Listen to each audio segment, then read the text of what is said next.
La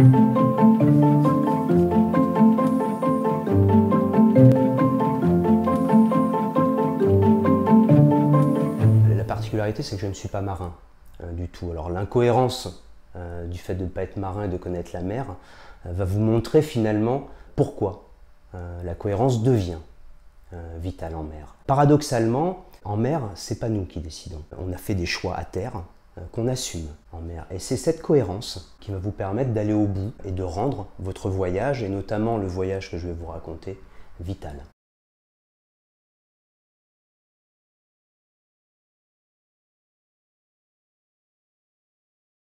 Tout d'abord, je voudrais te remercier, Corinne, de m'inviter à cette journée du sourire. On va effectivement avoir une partie où je vais vous faire voyager, je vais vous faire rentrer finalement dans ce voyage que j'ai fait il y a quelques années. Et puis on aura l'occasion à la fin de ce voyage de faire un atelier où on va vraiment échanger et participer et montrer de quelle manière en fait on peut atteindre cette cohérence.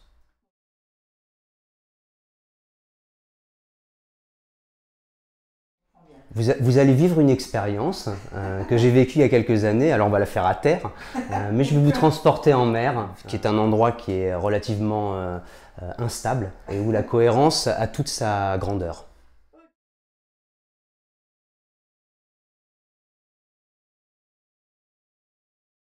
Je suis marié, 2 enfants, j'ai un parcours professionnel assez classique. Donc j'ai plutôt été dans la partie commerciale, développement commercial, création d'entreprise.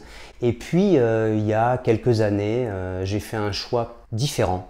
J'ai décidé de traverser l'océan Atlantique à la rame, sans assistance, sans escale, enfin bref, tout seul comme un grand. Alors que je suis bien entendu pas marin, pas sportif de haut niveau, j'aime à dire que je suis un sportif à mon niveau. Et puis cerise sur la dorade, j'aime pas du tout l'eau.